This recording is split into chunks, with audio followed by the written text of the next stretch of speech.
Chapter 2 of the Voyage Out by Virginia Woolf. Recording is in the public domain.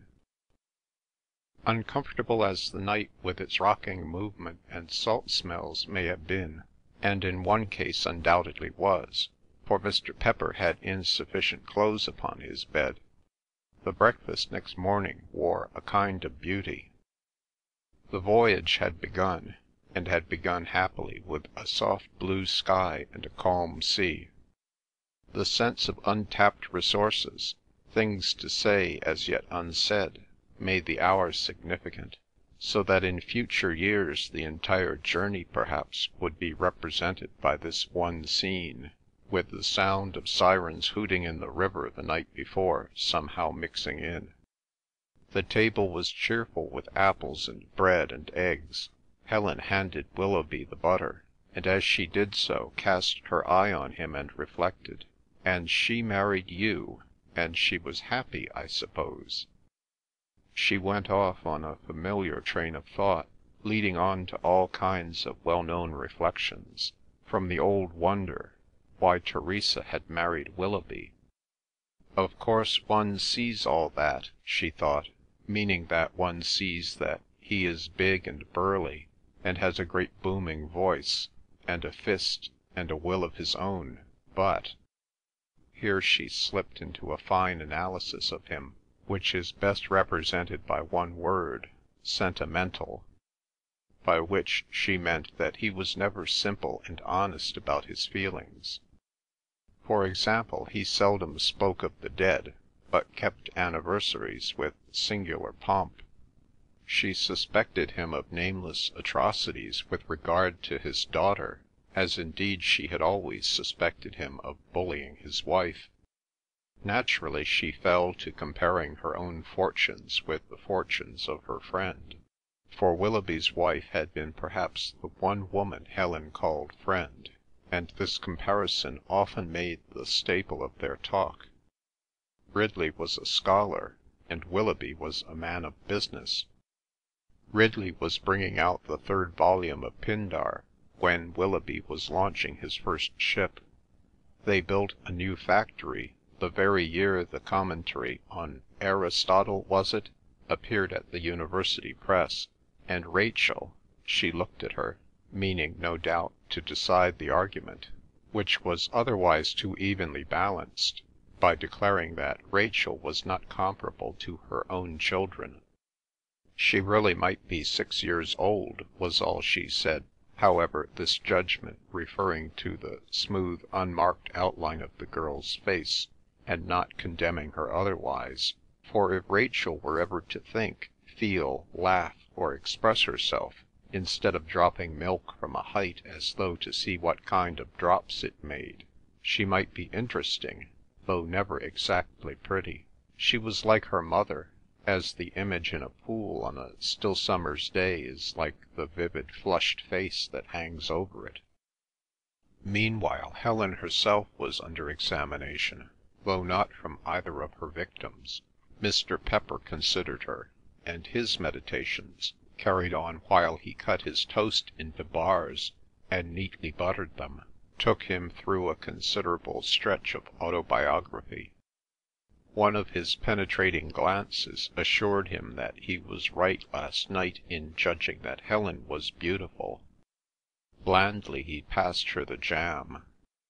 She was talking nonsense, but not worse nonsense than people usually do talk at breakfast, the cerebral circulation, as he knew to his cost, being apt to give trouble at that hour.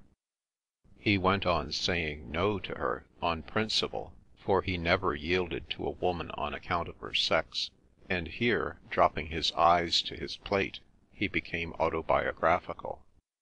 He had not married himself, for the sufficient reason that he had never met a woman who commanded his respect.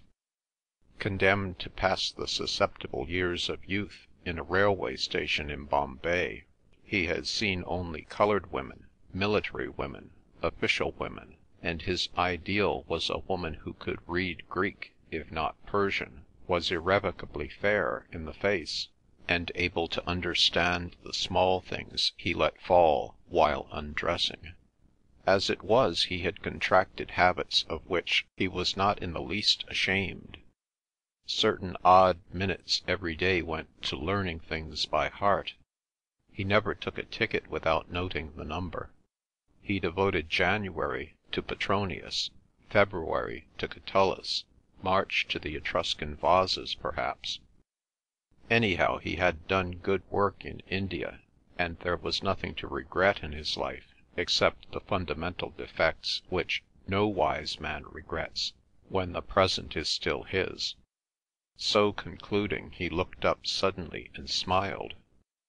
Rachel caught his eye. "And now you've chewed something 37 times, I suppose," she thought, but said politely aloud, "Are your legs troubling you today, Mr. Pepper?" "My shoulder blades?" he asked, shifting them painfully. "Beauty has no effect upon uric acid that I'm aware of." He sighed, contemplating the round pane opposite, through which the sky and sea showed blue. At the same time he took a little parchment volume from his pocket and laid it on the table. As it was clear that he invited comment, Helen asked him the name of it.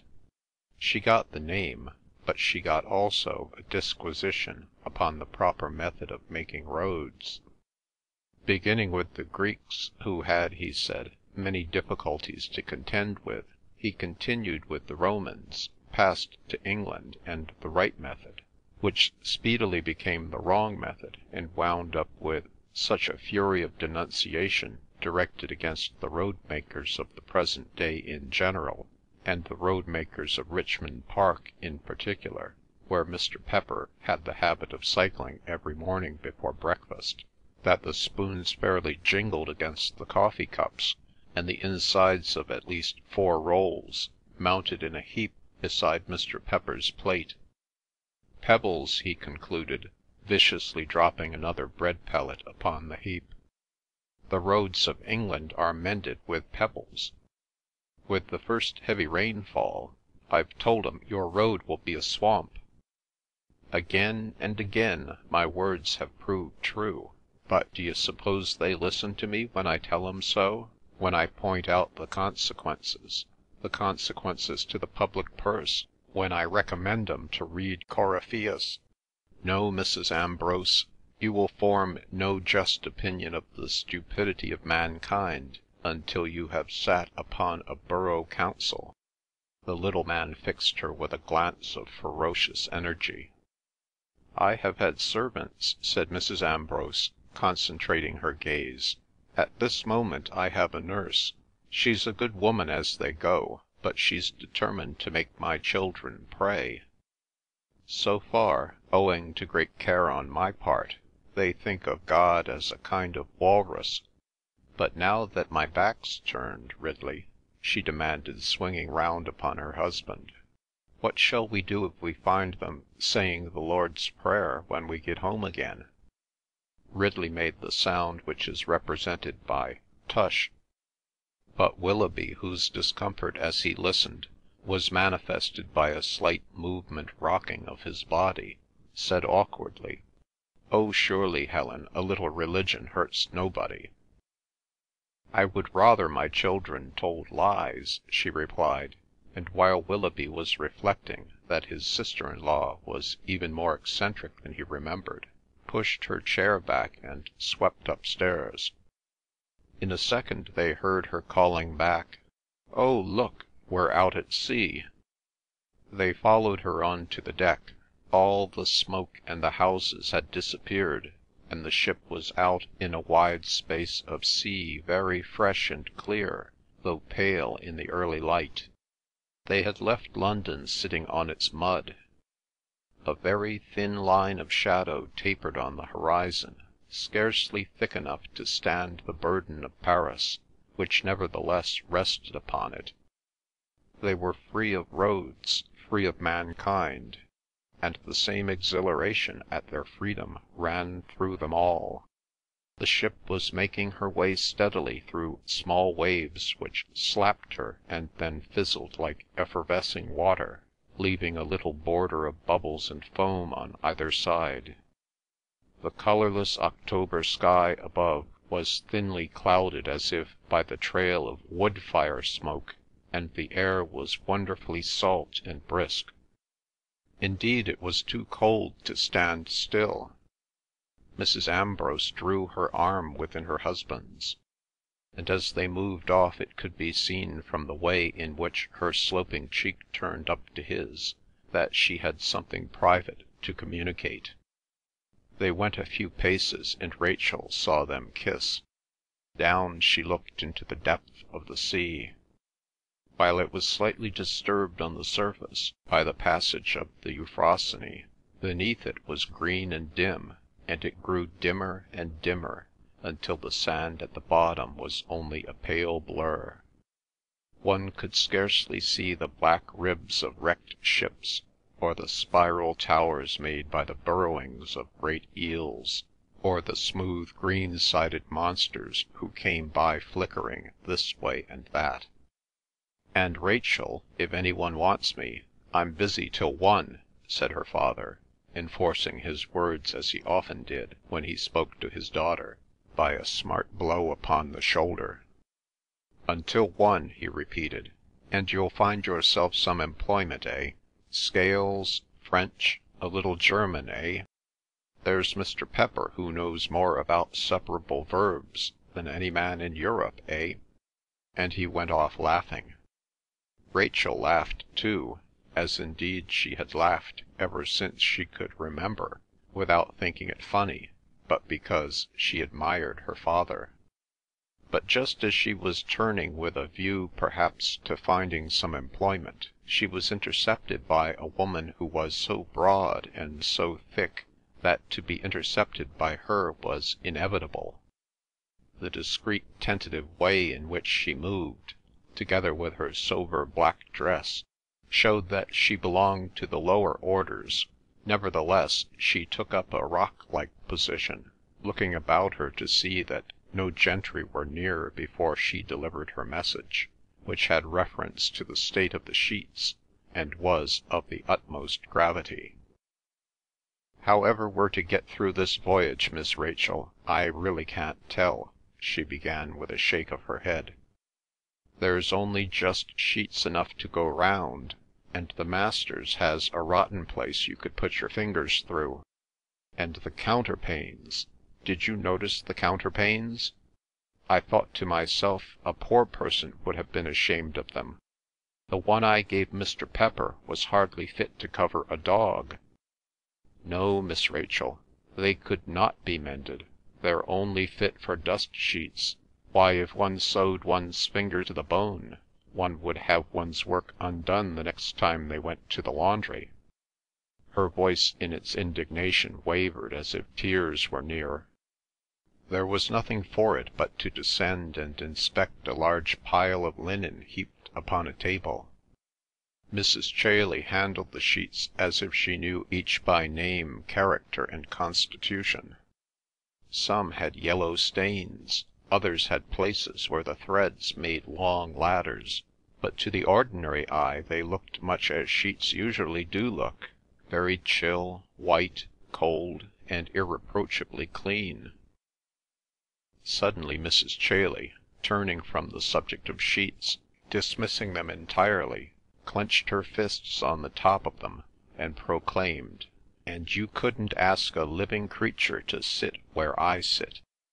Mrs. Chailey was expected to sit in a cabin which was large enough, but too near the boilers, so that after 5 minutes she could hear her heart go, she complained, putting her hand above it, which was a state of things that Mrs. Vinrace, Rachel's mother, would never have dreamt of inflicting. Mrs. Vinrace, who knew every sheet in her house, and expected of every one the best they could do, but no more. It was the easiest thing in the world to grant another room, and the problem of sheets simultaneously and miraculously solved itself, the spots and ladders not being past cure after all, but— "Lies, lies, lies!" exclaimed the mistress indignantly, as she ran up on to the deck. "What's the use of telling me lies?"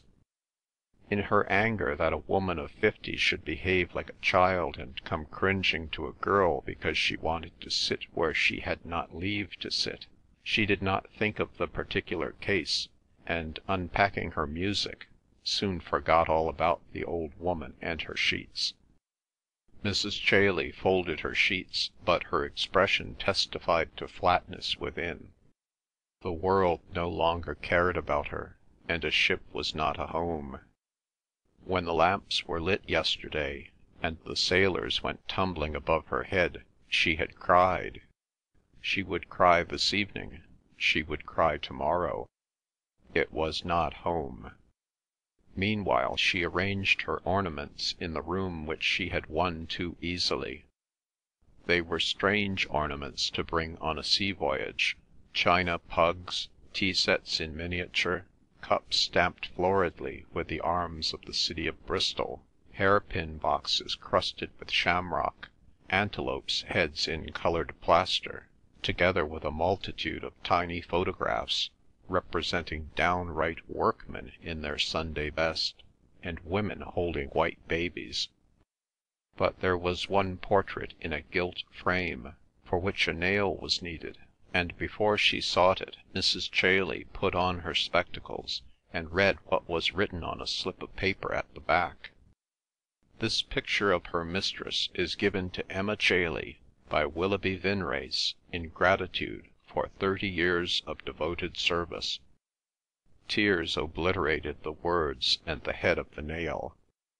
"So long as I can do something for your family," she was saying, as she hammered at it, when a voice called melodiously in the passage, "Mrs. Chailey! Mrs. Chailey!" Chailey instantly tidied her dress, composed her face, and opened the door. "I'm in a fix," said Mrs. Ambrose, who was flushed and out of breath. "You know what gentlemen are. The chairs too high, the tables too low. There's 6 inches between the floor and the door. What I want's a hammer, an old quilt, and have you such a thing as a kitchen table? Anyhow, between us—" She now flung open the door of her husband's sitting-room, and revealed Ridley pacing up and down, his forehead all wrinkled, and the collar of his coat turned up. "It's as though they'd taken pains to torment me," he cried, stopping dead. "Did I come on this voyage in order to catch rheumatism and pneumonia? Really, one might have credited Vinrace with more sense, my dear." Helen was on her knees under a table. "You are only making yourself untidy, and we had much better recognise the fact that we are condemned to 6 weeks of unspeakable misery. To come at all was the height of folly, but now that we are here I suppose that I can face it like a man. My diseases of course will be increased. I feel already worse than I did yesterday, but we've only ourselves to thank, and the children happily." "Move, move, move!" cried Helen, chasing him from corner to corner with a chair, as though he were an errant hen. "Out of the way, Ridley, and in half an hour you'll find it ready." She turned him out of the room, and they could hear him groaning and swearing as he went along the passage. "I daresay he isn't very strong," said Mrs. Chailey, looking at Mrs. Ambrose compassionately, as she helped to shift and carry. "It's books," sighed Helen, lifting an armful of sad volumes from the floor to the shelf. "Greek from morning to night. If ever Miss Rachel marries, Chailey, pray that she may marry a man who doesn't know his ABC." The preliminary discomforts and harshnesses which generally make the first days of a sea voyage so cheerless and trying to the temper, being somehow lived through, the succeeding days passed pleasantly enough. October was well advanced, but steadily burning with a warmth that made the early months of the summer appear very young and capricious.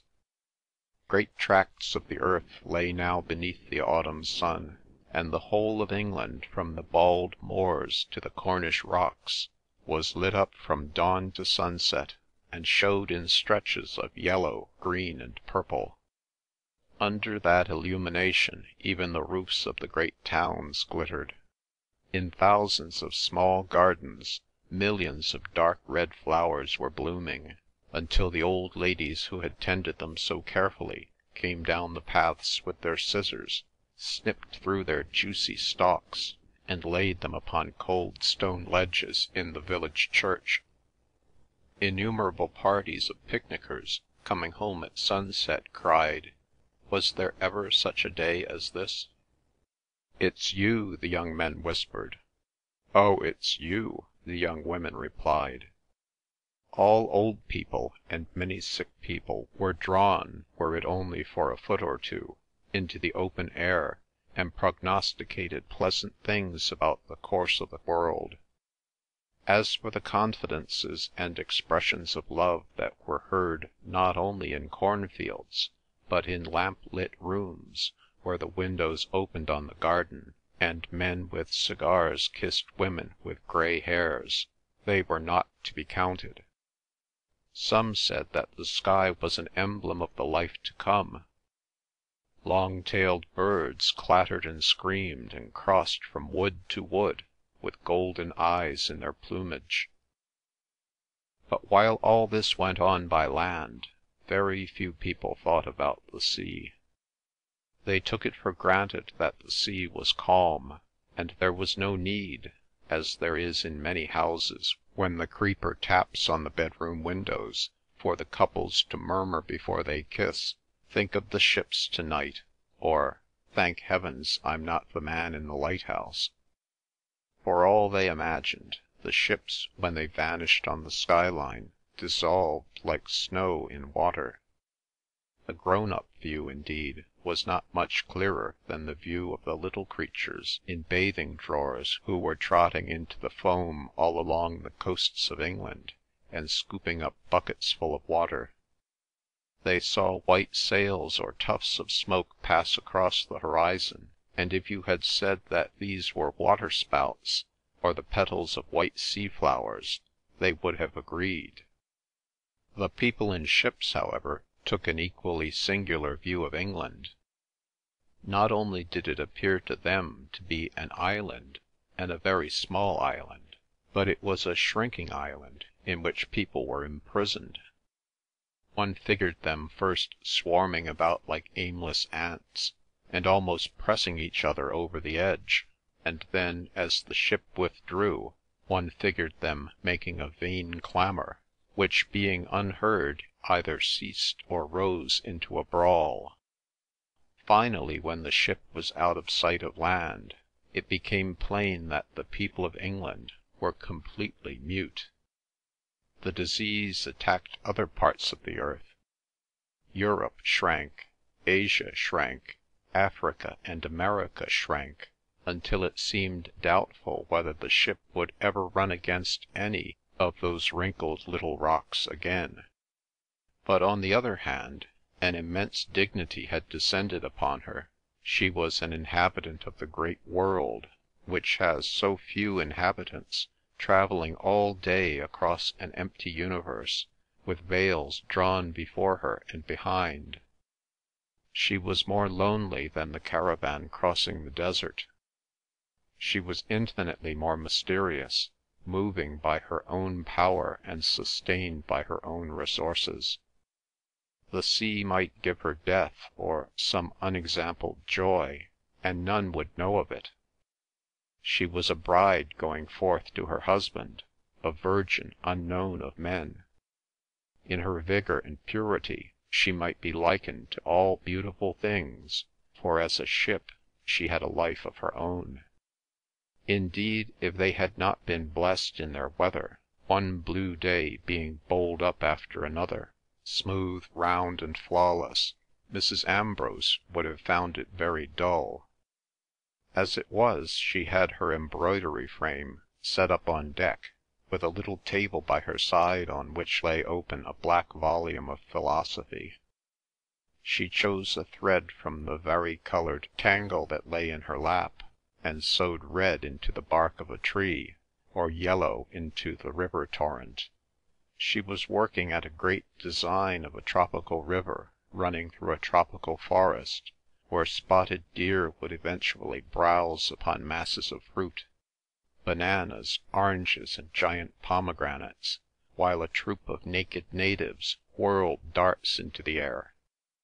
Between the stitches she looked to one side and read a sentence about the reality of matter or the nature of good.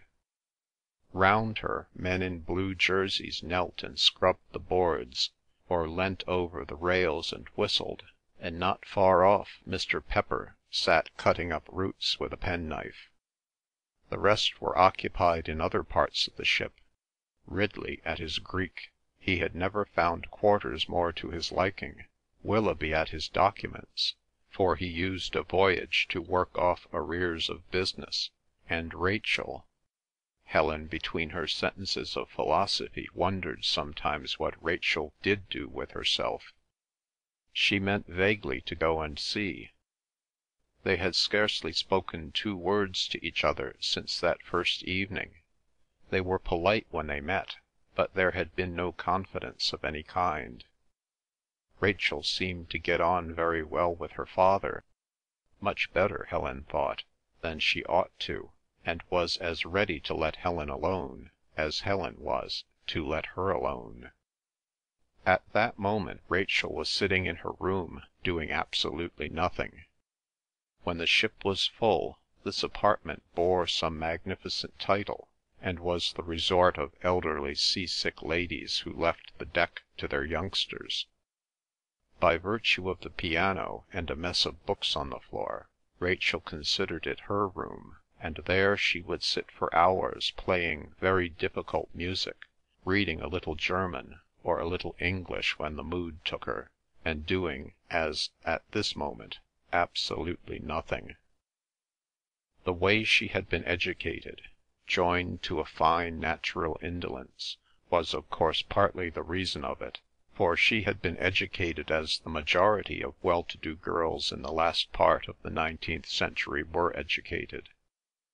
Kindly doctors and gentle old professors had taught her the rudiments of about 10 different branches of knowledge, but they would as soon have forced her to go through one piece of drudgery thoroughly as they would have told her that her hands were dirty.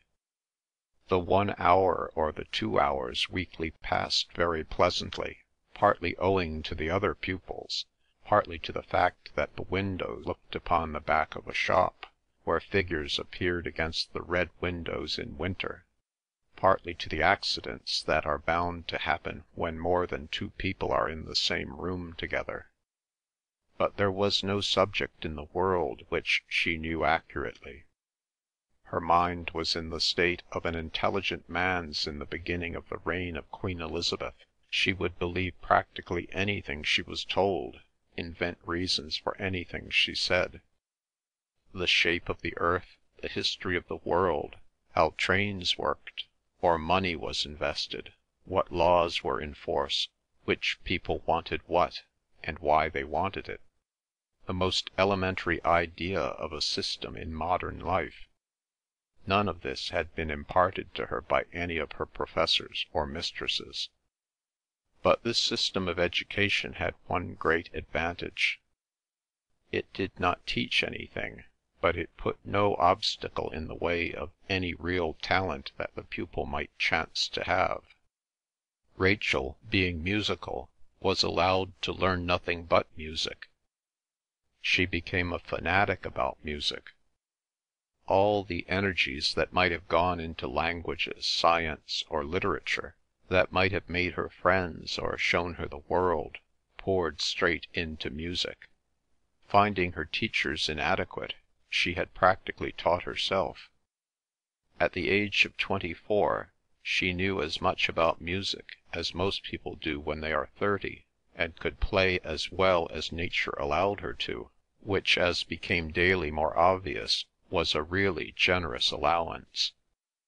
If this one definite gift was surrounded by dreams and ideas of the most extravagant and foolish description, no one was any the wiser.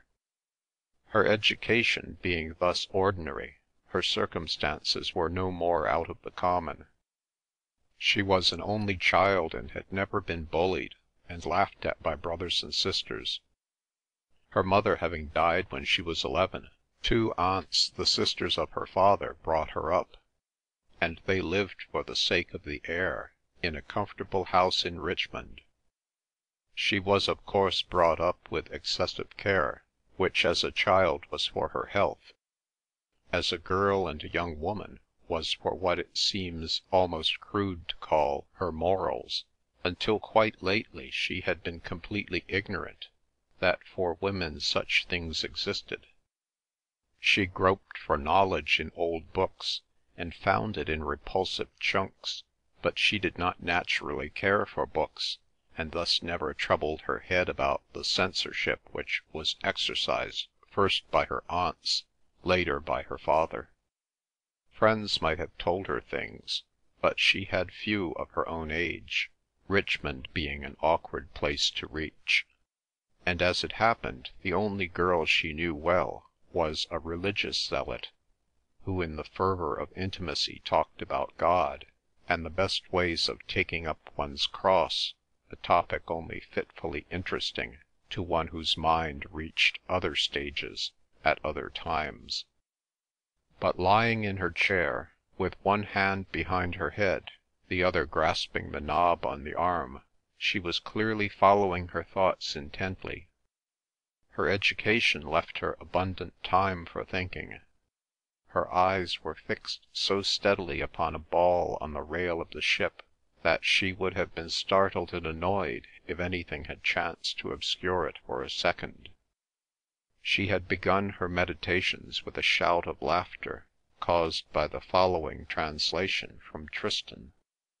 In shrinking trepidation his shame he seems to hide, while to the king his relation he brings the corpse-like bride. Seems it so senseless what I say? She cried that it did, and threw down the book.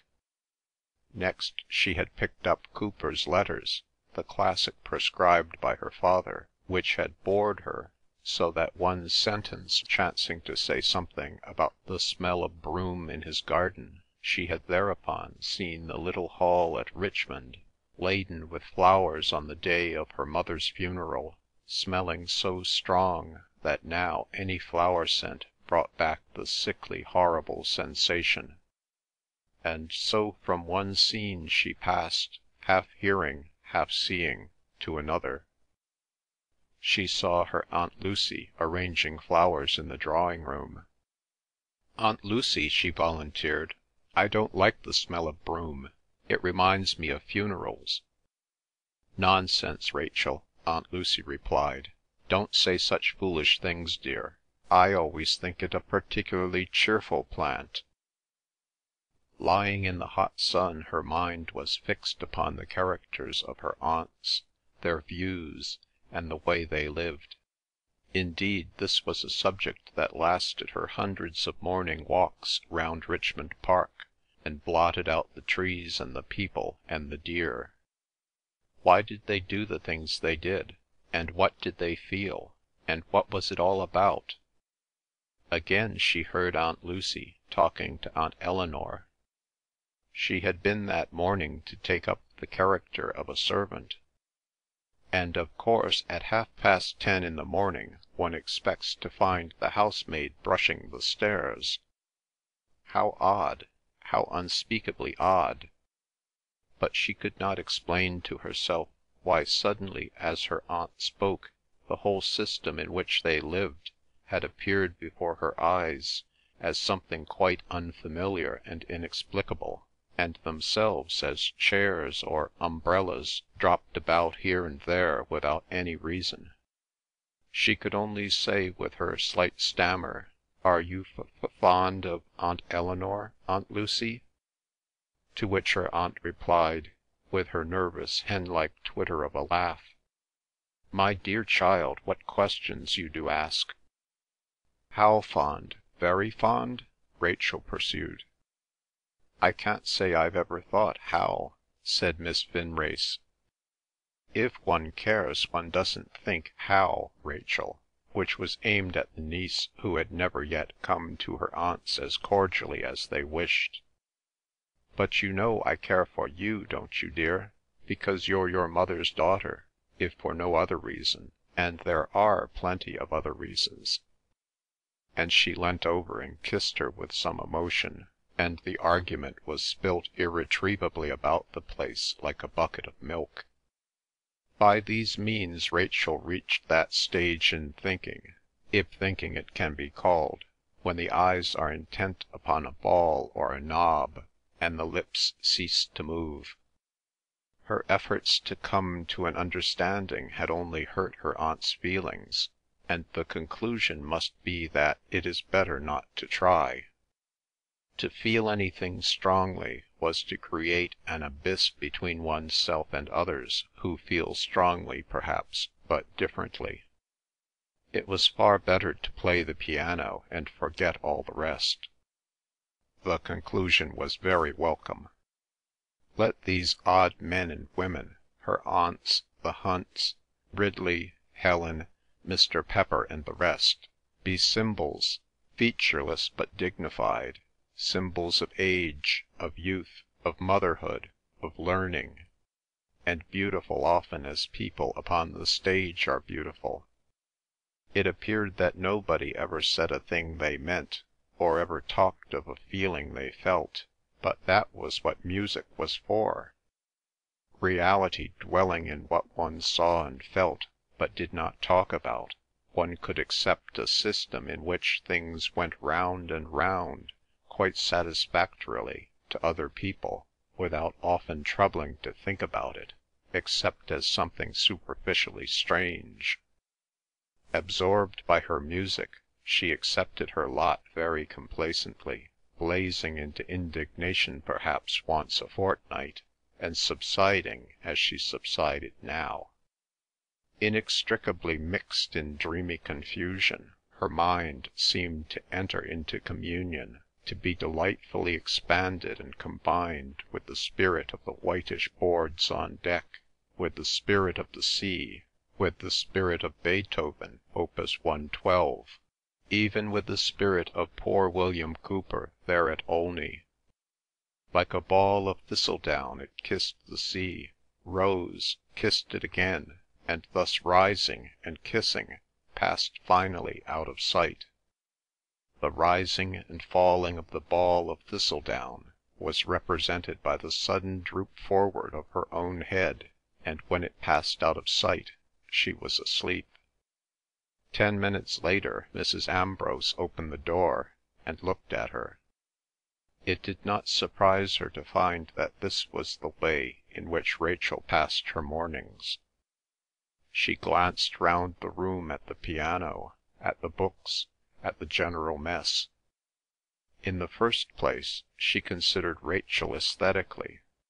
Lying unprotected, she looked somehow like a victim dropped from the claws of a bird of prey.